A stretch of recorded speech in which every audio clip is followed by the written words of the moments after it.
Nocturnal, nightlife just got better. Forget about everything for a moment. Let's party. Let's party. Let's party. Let's party.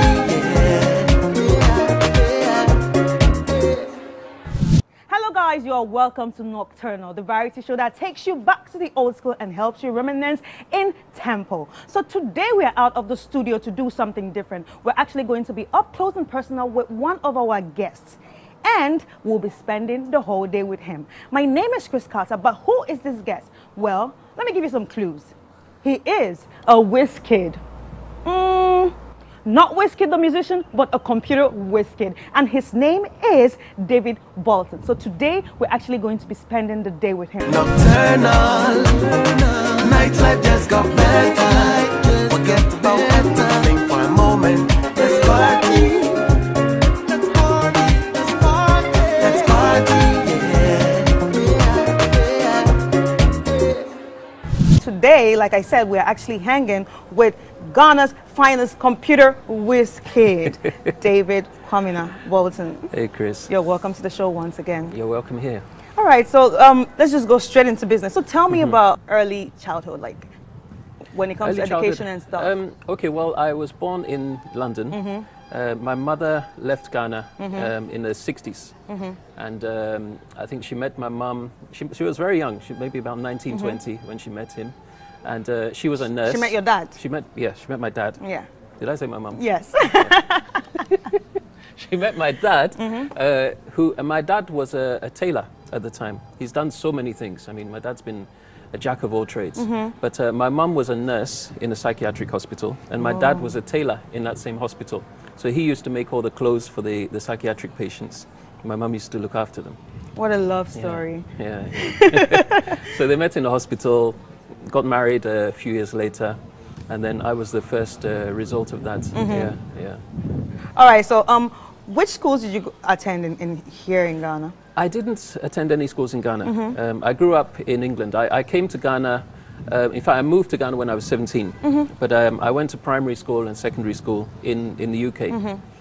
So I went to, my primary school was called Barrow Hedges. Barrow Hedges, and I was actually the only black kid in that whole school, because I grew up in the suburbs. This was in the mid to late 70s, and I grew up in the suburbs. And those times there were no blacks in the suburbs. All the blacks were in Brixton, Peckham, those areas in the centre of London. So the only time I got to interact with any black kids was when my mum took me to go and see my cousins and so on in the centre of London, yeah. Wow, yeah. Wow. Okay, so as a child, what did you like to do? I loved tinkering with things. What happened a lot is that my parents would get me a present, maybe a Christmas or a birthday present. Maybe it was a remote control car or something, or a clock or whatever, or Lego, and I would end up just taking it apart. After playing with it for a couple of hours, I just start dismantling it and finding out how does it work. That I wanted to know how everything worked, and then after dismantling it, try and put it back together and make sure that it still worked. Sort of thing. So I always had a passion for understanding, the basics, the basic makeup of everything. Yes. What makes things tick. Wow. So that's how come you actually founded a company at the age of 14. 14. Yeah. Like 14 these days, kids are playing football. Even my kids, I don't know what they're doing. My kids are older than that. So that's why I was asking you, what actually did you like doing as a kid? But at 14, what actually gave you the zeal or that push to open your own company?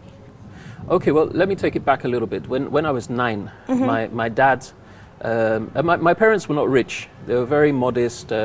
My dad was basically, as I said, he was a tailor at that time.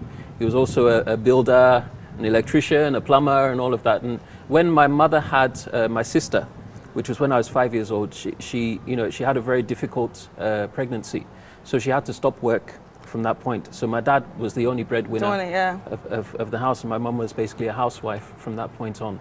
So they managed to get me a second-hand computer when I was 9 years old for Christmas, and it was back then. This was when I was 9, so this was basically 1982.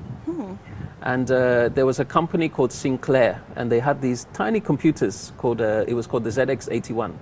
And it had 4 kilobytes of memory. That's 4K, yes. not 4 megabytes, not 4 gigabytes. Not 4 MB. 4K, yeah. right? So basically, to put it in perspective, 2K is basically one typed sheet of A4. Okay. That's basically 2K, right? So 4K is basically two sheets. Yeah. So, but even with that, you could still do a lot. So I started programming it by buying these magazines that would come out every month, and then they had these program listings of games or conundrums, all sorts of things. Wow. So I'd type it all out, and then it would, every time there would be some syntax errors, some mistakes. So you actually have to go through and find out why is it not working. So basically it's like coding. It was coding. Yeah, so you started coding at 9? Yeah, yeah. Ooh. Yeah, started coding at 9. And so then you have to basically find out why it's not working and fix it.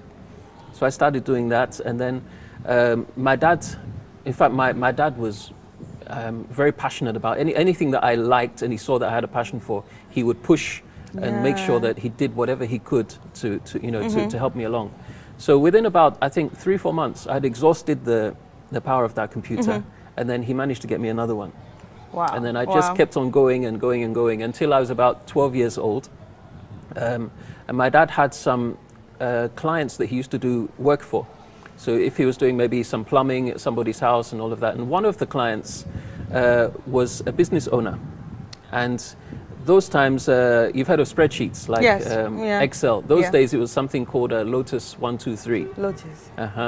So he wanted someone to basically make spreadsheets for him for cash flow forecasts, budgets, that sort of thing. I had no idea what it was at the time. But my dad said, oh, my son can do that. So he gave me the work, and I started actually doing it. Wow. It was very challenging, and I didn't understand what I was doing at first. But then, you know, bit by bit by bit, I got on top of it. You got there. Yeah, and he used to pay me, I think, was it 50 pence for each spreadsheet I did. And I think my first paycheck was like £5. That's nice. You see the thing? That's and nice. when I was 12 years old, that was a lot of money for me. Yeah, yeah. So it grew from there, and then when I was 14, I actually started doing more and more work, and then I registered a company, and my first job was to design a stock management system for a toy manufacturer. They were called Carousel, and they used to sell a lot of toys during Christmas. And they trusted you at 14? They didn't. It was a case of being in the right place at the right time. Okay. They had spent, I think, £50,000 on some software, and you know, professional company and everything, and they couldn't deliver.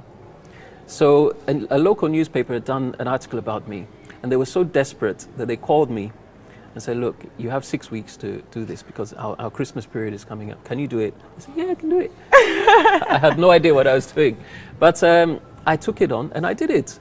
Within, I think, 3-4 weeks, I had the system, you know, operational. They started using it, and it actually saved their company, you know, for that year. Wow. And this was £1 million company at the time. So, you know, they were so grateful. I had my first paycheck was £5,000. Can you imagine? At that age, 14 years old, £14. £5,000. That was, even today, that's a lot of money. I remember the first thing I did was I bought my dad a car. I bought my mum a washing machine, microwave, and all of that. And then, you know, because my dad was driving me up and down. So at that time, he didn't have a car. So I bought him the car, and then it made it easier for him to take me to the clients. That's so nice. Yeah, and obviously things just snowballed from there. Yeah, so when at 16, you actually developed a software for the British Health Service. Yeah, yeah. So they did contact you too, or you actually went to them and like, look, I can do this for you? What actually happened is our family doctor, he was called Dr. Smith, bless his memory. He was so passionate about what I was doing.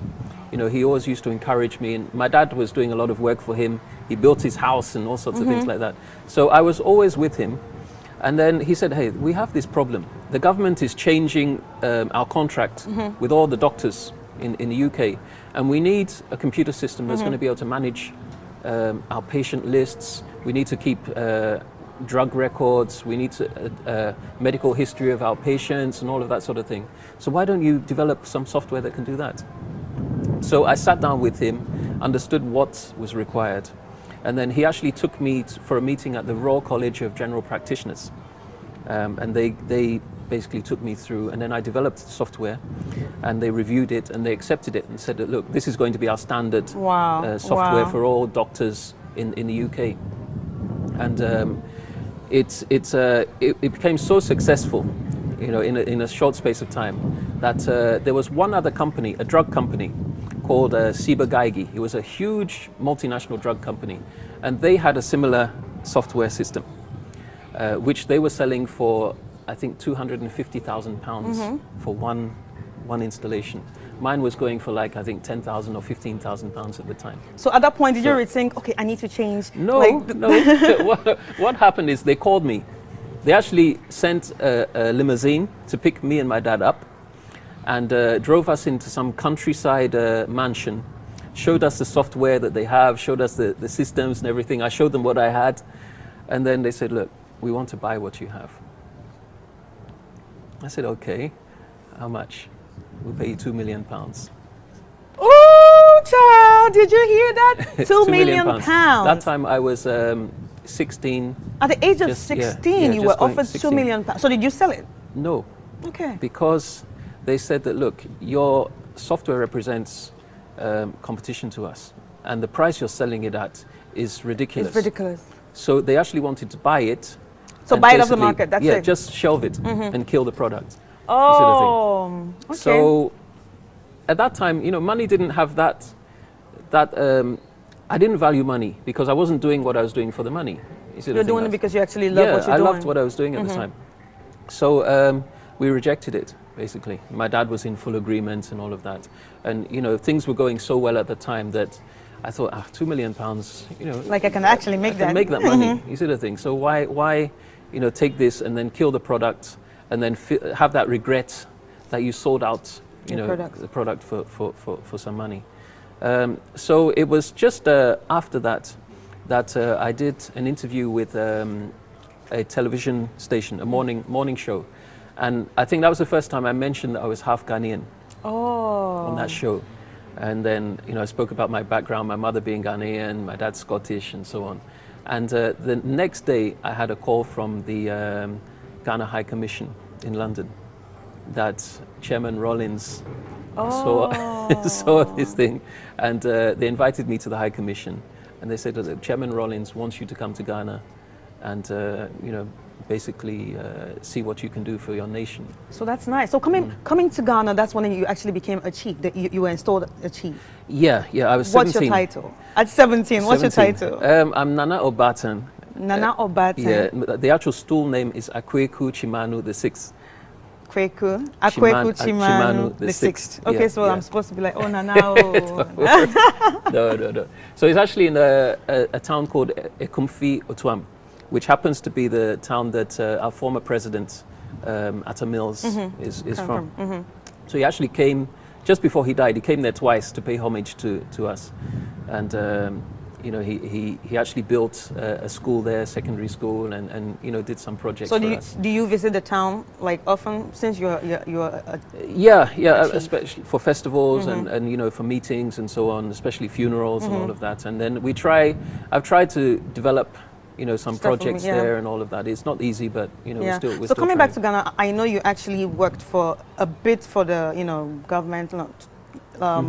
You know, how was it working for the government, especially those ministries that needed the ICT specialties? Right. It was a challenge because you know, growing up in England, everything works according to the system.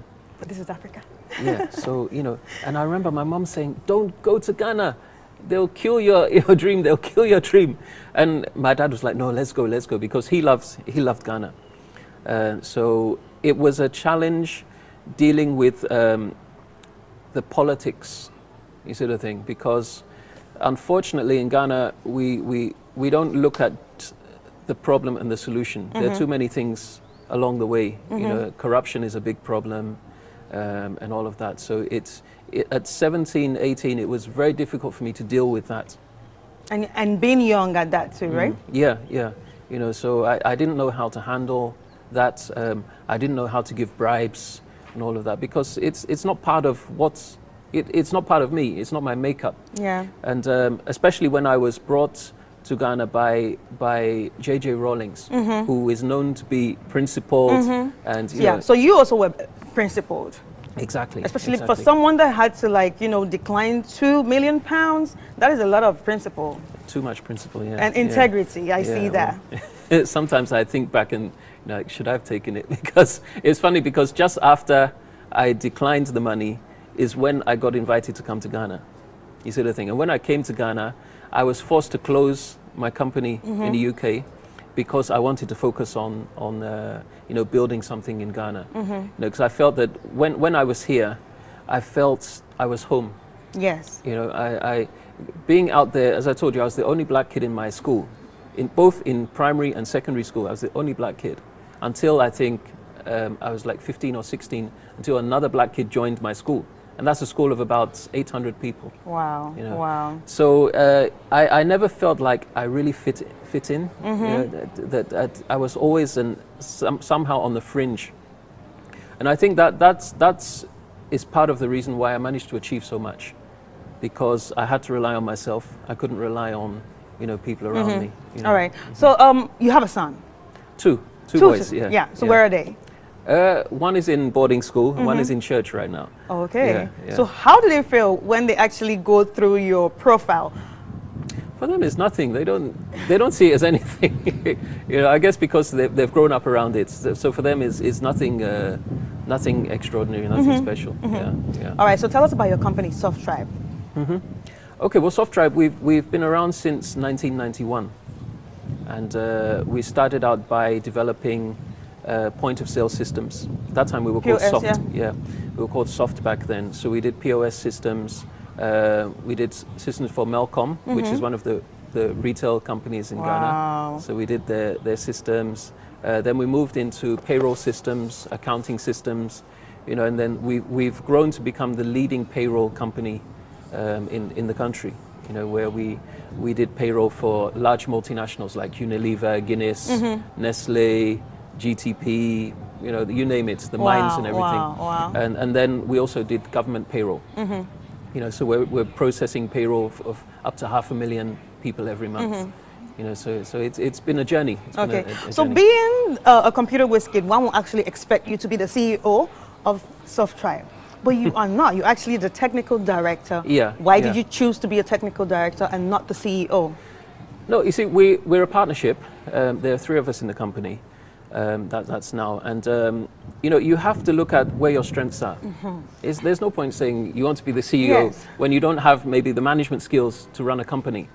You know, to be a CEO, ideally, you know, you should have some management training. You should understand accounting and all of that, and be able to deal with the general operations of the company. You know, I grew up, I was a programmer, and I happened to get into business as a programmer. So my background is technical, and it's still technical. So it's about creating things. It's about managing, you know, those projects. Okay. So there's no point in just calling yourself a CEO for the sake of being a CEO when you can't perform the functions of a CEO. Okay. All right. So Achimota School, is that where your kid is? Yeah, yeah. My eldest son is in Achimota. Yeah. Yeah. Well, I had to bring that up because, you know, this show is all about, you know, taking you back to the old school. And Achimota is one of the old school schools here that has like a great name. Sure. So like, why did you choose Achimota School for him to be in? I didn't. You see, one thing, I grew up in a very free environment with my parents. So he chose it? He chose it, yeah. So basically, I try to back whatever, all I do is guide him. But he makes the decisions. The same thing with the younger one. He's in pre-sec. You know, I was like, those are nice schools. Yeah, I said, why don't you also go to Achimota? He said, no, he wants to do robotics, and they don't do robotics in Achimota. That one is taking your footstep, robotics. I hope so. I hope he exceeds them. He actually says he wants to be an astronaut. So. Wow, an astronaut. Yeah, that's nice. Yeah, like, are there African astronauts? Well, there are actually Ghanaians that work for NASA. And they're doing very well in NASA. I think I read something like that. So who am I to try and say, no, look, how many astronauts come from Africa? Who knows? He can be the first Ghanaian astronaut. It is very possible. Okay, so now it's time for us to take a quick break, and when we come back, we'll be seeing other things that he actually does. Don't go nowhere. Nocturnal, nightlife just got better. Forget about everything for a moment. Let's party. Let's party. Let's party. Let's party, yeah. Welcome to Nocturnal, the variety television show that reminisces in tempo. We are here in front of the table tennis table to rile up the rivalries between the schools, the variety show that reminisces in tempo. So on my left, we have David Bolton, who's going to represent the UK. And on my right, he's going to represent Ghana. Yes. So this is a Ghana-UK table tennis competition. Let the balls roll. Thank you.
Nocturnal, nightlife just got better. Forget about everything for a moment. Let's party.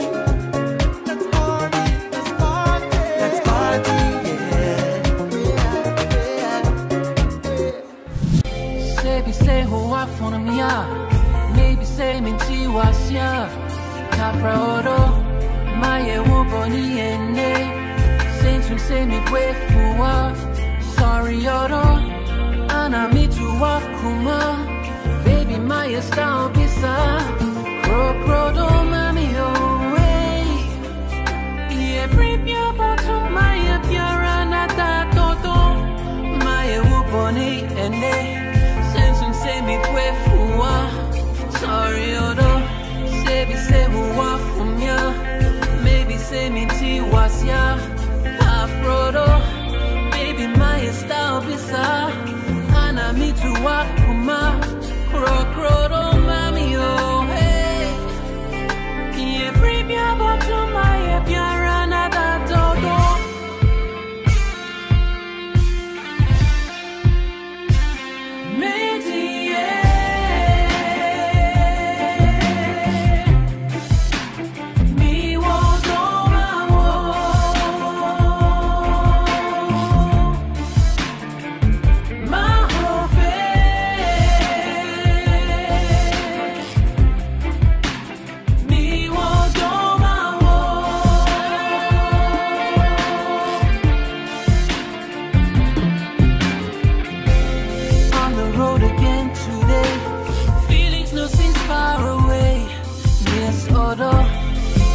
One is 3 to you.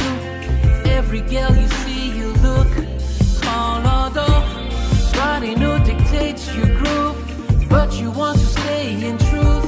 She sure don't mommy oh hey. Yeah, baby, about to my appearance, I take the load off. Whether not for my kuma, looking more like April Fool. Squeeze although 7 minus 6, yeah, 1. Lady, you're my only one.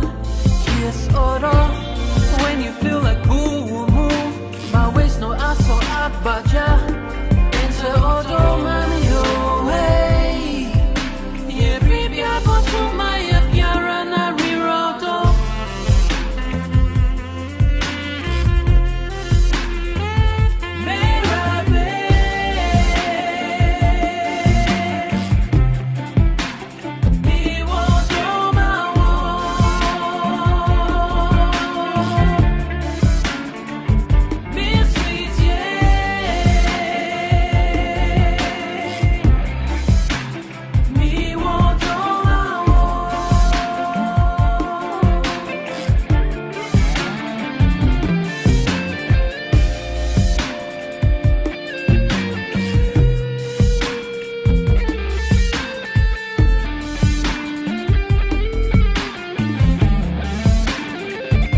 we saw you as a computer whiz kid, Yeah, but today we are seeing him as something else. Anyway, welcome to the show. Thank you, Chris. All right, so here, a studio. Yeah. DKB Studio.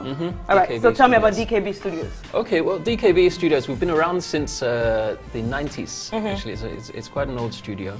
And we've been producing a number of Ghanaian artists, such as Obrafo, Abrunanana, VIP, XDO, KK Fosu, a lot of the high life and hip life artists of the past.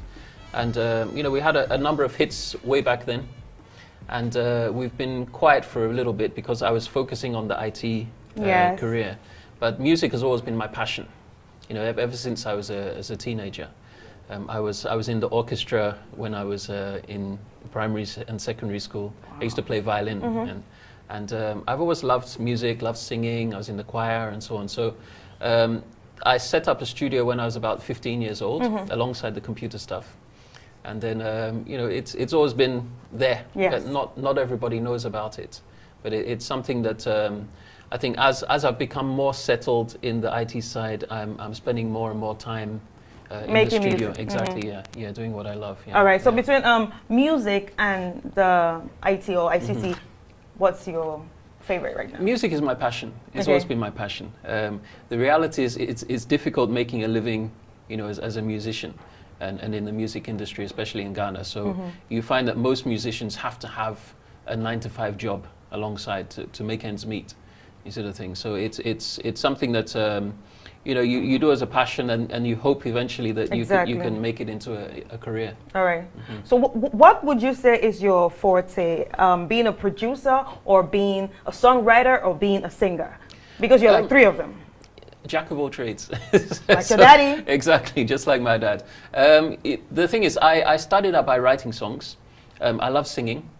And then I also love the technical aspect of soundcraft, you know, looking at how sounds interact with each other, looking at EQ, reverbs, and then mixing the songs and producing the songs. So I love the whole process. I love the whole process from beginning to end, yeah. All right.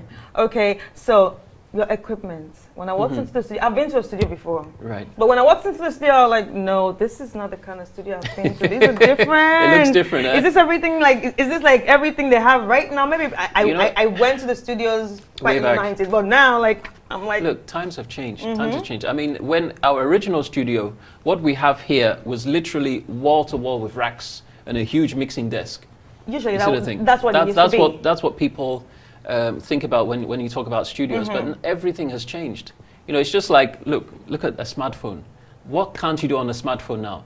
Just think 25 years ago, if you try to explain to somebody that there'll be this device where you can look up anything and get information about anything in the world. You can watch videos, you can listen to your music. They'll call you crazy. I know, right? You see the thing? And just 25 years down the line, it's become ubiquitous. Nobody can live without a smartphone now. Okay. And the same thing has happened with the studio. I mean, look, this is essentially the mixing desk now. So I mean, this is the mixing desk? Yeah, it's touchscreen. So if I touch this, I can get to my mixer. Oh, this is what I usually see. Yeah. Yeah. So I've got all my faders here, so I can, you know, control everything directly from here and all that. It's all touchscreen now. All right. Whereas in the past, you would have a huge board, and then you know, physically have to move things up and down. So everything is now digital and virtual. You know, and it's made life much easier for people to get into the music industry, because now if you're a budding producer or a musician, all you need is a small laptop, a little keyboard, and you can start making your own music. Some even use an iPad, right? Exactly. Yeah. So you know, things have changed so much. So much. So like, looking at your equipment, like how much would you say you spent on your equipment? What we have here, probably about $30,000, roughly about that. That's a lot of money. Roughly that. But I mean, look, there's always stuff you can buy, you know. But you can start a reasonable studio for about, let's say, $3,000 to $4,000, and you can still produce good sound. Okay, yeah. So let's go back to the people that have been in this studio, the people that you've made music for. Right. You said Obrafo, VIP. Yeah. Those are a lot of big names. So how do you relate with them right now? Oh, the great thing is we still have an excellent relationship with them. I mean, just a few days ago, Samini was here. I'm actually doing a new song with Samini. So he came to record his part a few days back. So we'll be releasing that maybe by the end of February. You know, he's shooting a video for it and everything. So we still have a very good relationship with each and every one. Yeah, with all the musicians. Yeah. All right. So what do you think about the industry? The industry has changed. It's really changed. I mean, it's gone both ways. I mean, now, at least those days, it was very difficult to make music because you needed quite a lot of money. Right? These days, it's relatively easy because you can make music in your bedroom.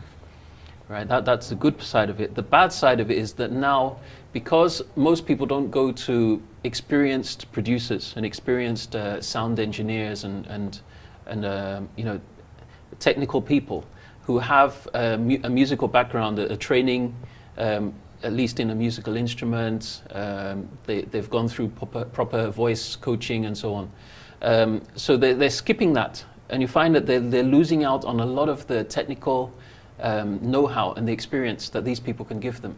So you're finding that the quality of music has been dropping, you know, in terms of the depth. You know, what's happening now is you have people that will just come up with a couple of lines, and they put a few beats to it. You know, there's a particular program called Fruity Loops.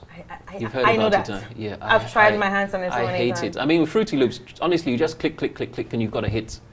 Or you've got a beat. Yeah, anyway. a lot of people used to use them for beats, especially. Exactly, and now, you know, people think that Fruity Loops is the go-to place to make a beat. But what happens is that everything is sounding the same. The same, You see, now that's the problem now. So there's no diversity and, you know, no dynamism in the music that's coming out of Ghana at the moment.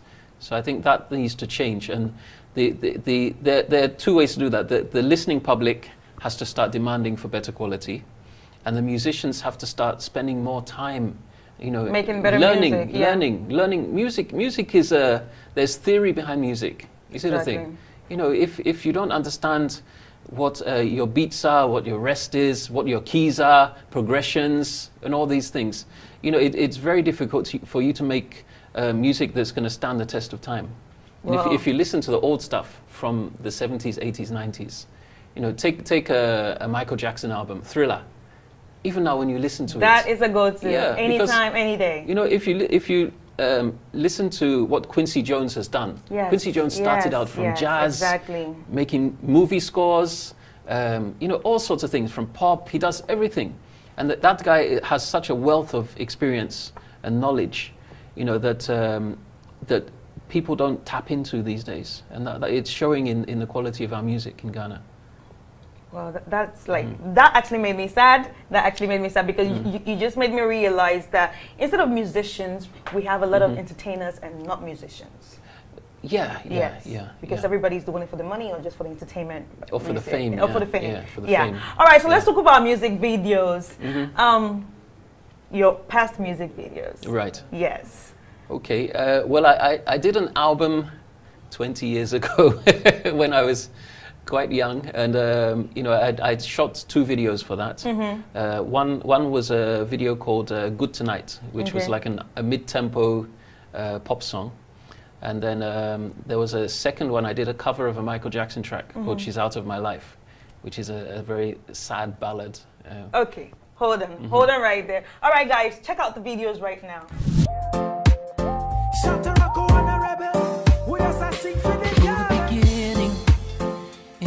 So sweet, it was only gold and diamonds at the soles of our feet. Those were the days we could do no wrong, the days we knew in our hearts the 2 of us belong. Oh, together, just you and me. That was before you and he. So just heart on the floor, cause you don't love me anymore. Yes, it's in your eyes. I'll pick up the pieces in my own sweet time, cause you fell out of love and I ran out of reasons to hold on. Wow, interesting. Interesting, but how do you manage all that together with the whole ICT thing? Like, when do you even have time to sing, to shoot videos? I mean, to sing, let's start from the beginning, to write, yeah. to sing, to put it together, and then to shoot a video. And then ICT. How do you have time? It's just about devoting your energies, towards what has to be done at that particular time. For me, the ICT is obviously my fundamental, so that always takes priority in anything I'm doing. But then I try to set aside time for writing, set aside time for the studio, so that if I know that I need to spend 3-4 hours in the studio today to work on a song, to maybe lay some vocals or work on a mix or master or something, then I make sure that I do that. So it's more about time management than anything else. Yeah. Okay, so you've shown us some of your videos, but right now, what are you working on? Personally, I'm working on a new album. Okay. Right, so there'll be about 15 tracks on the album. I've already released 2 singles last year that's going to be on the album. We're about to release another one, which I told you, featuring Samini. It's a nice, very dark reggae track that's coming out. And then basically we're finishing off the album during the course of the year, and we'll release it somewhere around October. Yeah. So a little birdie actually told me that you actually sang in Akan.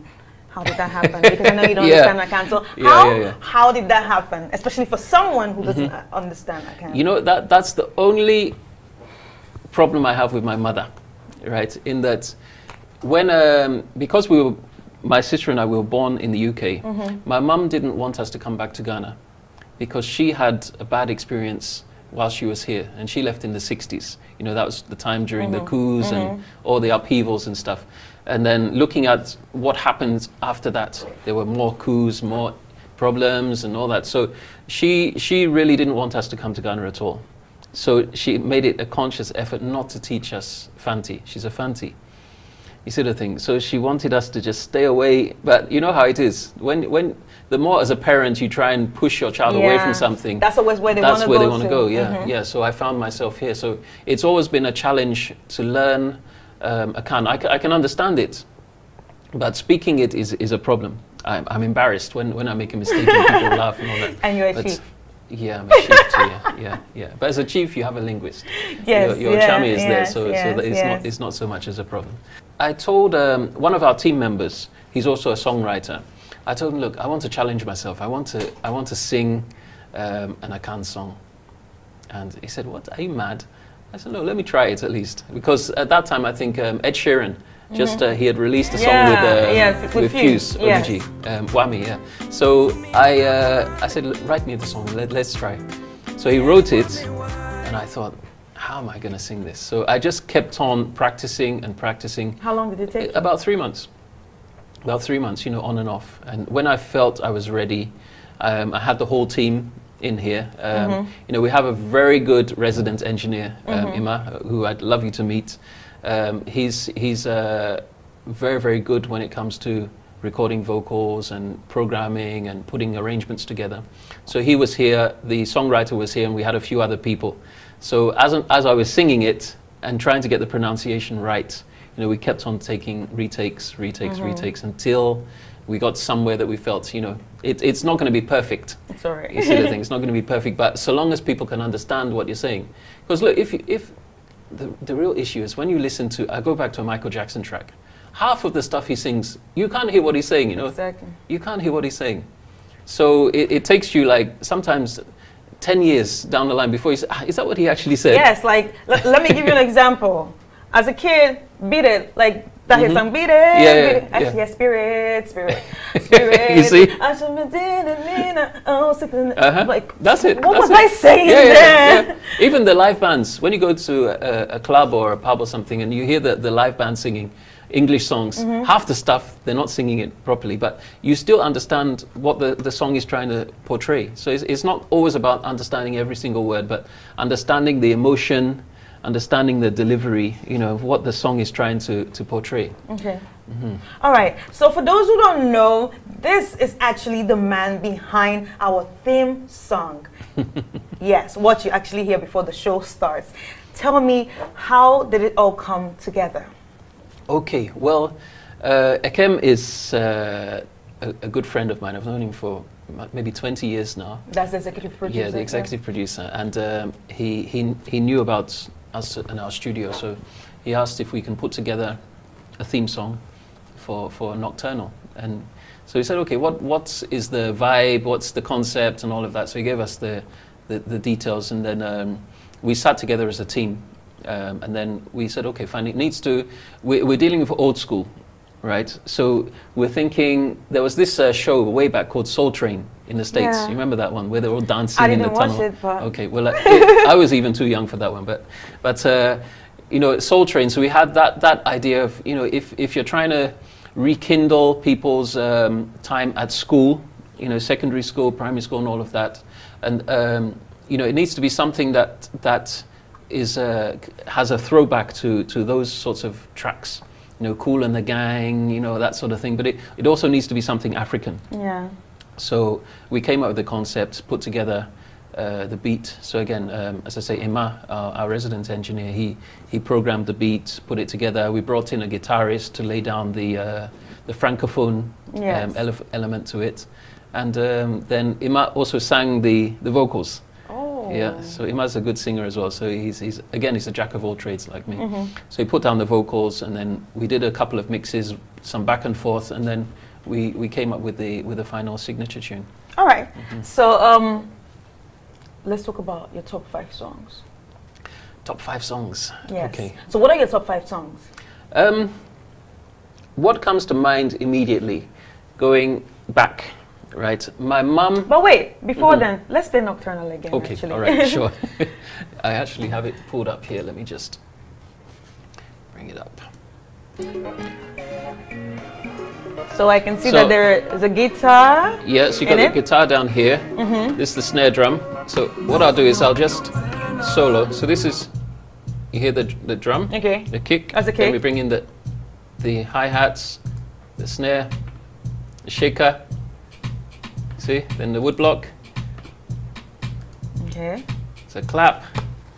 So there are various elements. Oh, Yeah. that's a conga, right? That's it, conga, yeah. Then you have the bass. That's the bass guitar. Yep.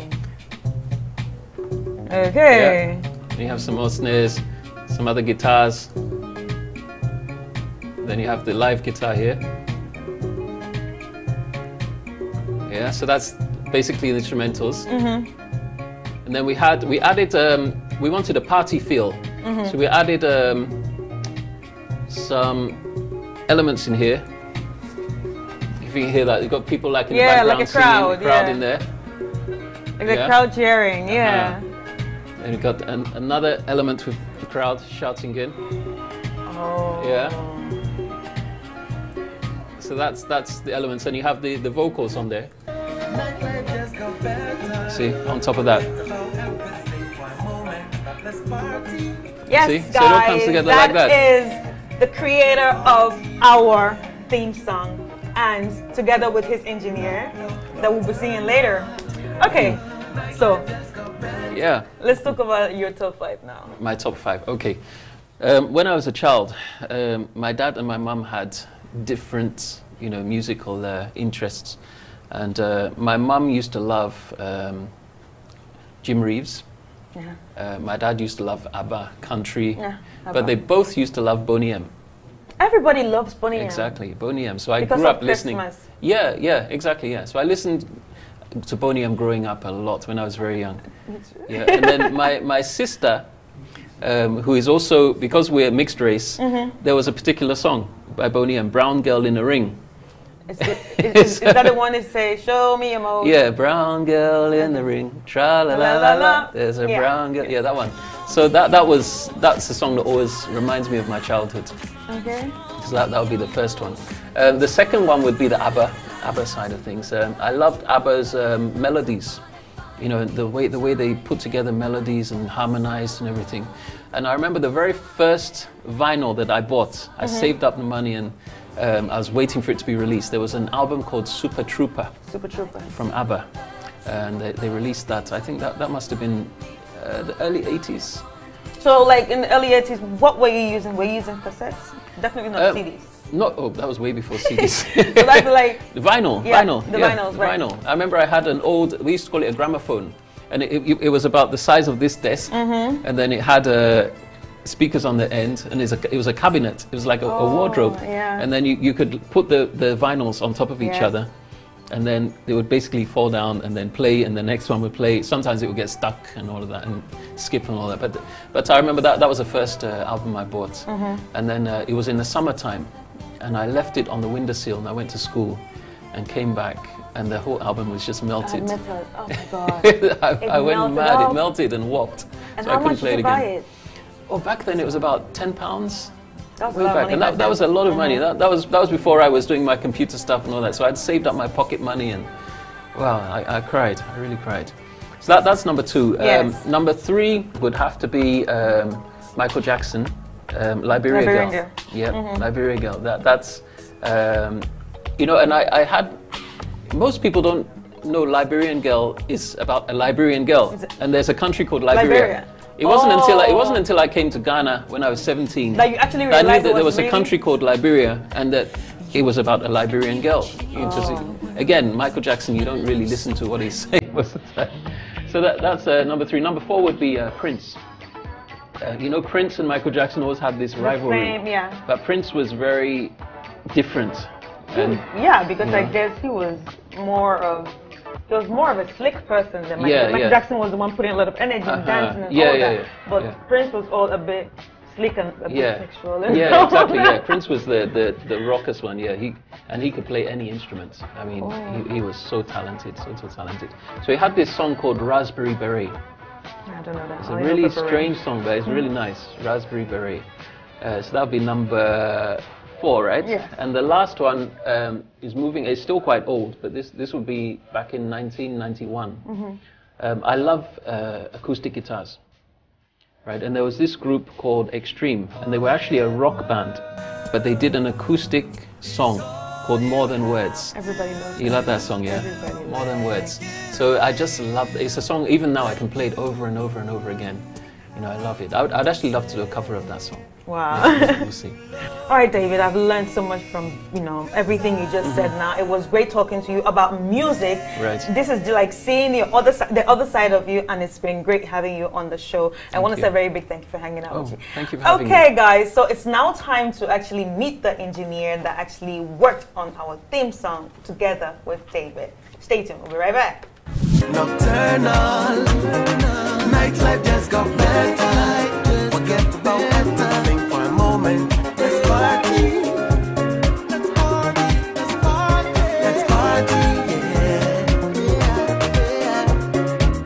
All right, guys, so right now we have the engineer who actually worked with David on our theme song, and he's no other person than Kivans. How are you? I'm good, thank you. All right, so I'm going to ask you some technical questions that, Sure. you know, on putting together a song. So how important is rhythm, melody, and harmony in a song? Okay, actually it depends on the genre of the song you want to produce, or you want to write, or you want to sing, whatever it is, it depends. So for a song like a theme song, being Nocturnal, I mean, we thought of, actually I didn't write it alone. I mean, when it comes to DKB, we work as a team, myself, David Kwamina Bolton, and then Rush. Yeah. So we did it together. We wrote the song together. But you look at melody, thinking of Nocturnal, you know, taking the people back into time. You factor all that melody, rhythm, arrangement, chordal progressions, harmony, you know, tempo, and all that. You know, that factors to a good song, depending on the genre. Yeah. All right, so can you just give us some of the explanations that you just said right here? Okay. Since you're the technical person, you're like talking to me, but I want to see you doing it there. Okay, so this is a project window, actually. And that's the whole project where Nocturnal, the theme song. So we have the kick here, being the drum. And then we have the hi-hat. You know, that adds some sort of high-end frequencies to the song. And then we have the snare, you know, which normally plays around the mid-range. And And then we have the shaker as well. And then the wood block comes in, which is a percussive instrument, you know. And then we have a clap, which all normally plays around the mid-range of a song, because you're looking at having a brighter song where you can hear all elements clear, loud enough, you know. And then the conga comes in as well. Oh, I love the conga. Really? I see. Okay. And then the organ, you know. Oh, it's coming together. Of course. I mean, this is a vintage organ, you know. So it gives it that warmth you're looking for. And it gives it that African, You know. Caribbean feel. You know. And then you have a steel guitar. Now this like takes me to Congo. Yeah. Okay. And then we have an electric guitar, which brings that francophone. This actually takes me to Congo. Okay. Yes, this is the one that takes me to Congo. Exactly. It gives you that soukous francophone. Soukous feeling. Exactly. You know. Okay. And then we have the lead vocal, which of course is all about Nocturnal. So putting them all together, we have the backup, and then yeah, we have the crash. Of course, I mean, within every interlude, I'm gonna crash to introduce what is coming next. You know. Yeah. Okay. So this is where the fun is, you know, some crowd to add some excitement. So the crowd, I want to ask about the crowd part. Was it something recorded here? Yeah. We recorded it here. Yeah. Okay. Yeah, we recorded it here live. It was not like No, it's not just a sound effect or something. We recorded it live here, live. All the whistles you're hearing out there. I mean, we did it all live. You know, everything is live. We did everything right here. Okay. So then the verse comes in, being the lead vocal. And the ad-lib. And then the ad-lib, of course. So basically the ad-libs are always recorded apart. Apart. So everything is recorded apart, then put together, Exactly. together. Exactly. Okay, that makes sense. Exactly. I understand. Exactly. You know. So the ad-lib normally comes in after the lead vocals itself, where you have loopholes, to, you know, to glue the whole thing together and make it gel. Yeah. All right. So I think I've learned a lot of technical stuff thanks to you. Sure, anytime. All right, so before I let you go, Kibans, I just want you to do one thing for me. Sure. Just one wish. Look into the camera and then sing one line of our theme song. Okay. So knock, knock, nocturnal. Nightlife just got better. All right, thank you so much, and it was Sure. nice talking to you. Nice so talking guys, to you too. as you already heard, Nightlife just got better because this is Nocturnal, so don't go nowhere. We'll be right back. Nocturnal, nightlife just got better. Forget about everything for a moment. Let's party. Let's party. Let's party. Let's party. All right, guys, I hope you had fun. Did you have fun? Yes, I did. What about you? It was great. It was a fun-filled episode, and we want to say a very big thank you to you for actually hanging with us. So remember that you can meet us next week, same time, and we'll be right here. Bye-bye. Bye-bye.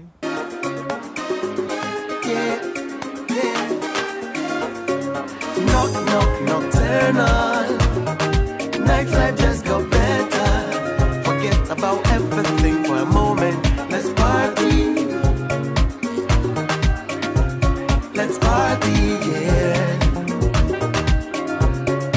Knock, knock, nocturnal.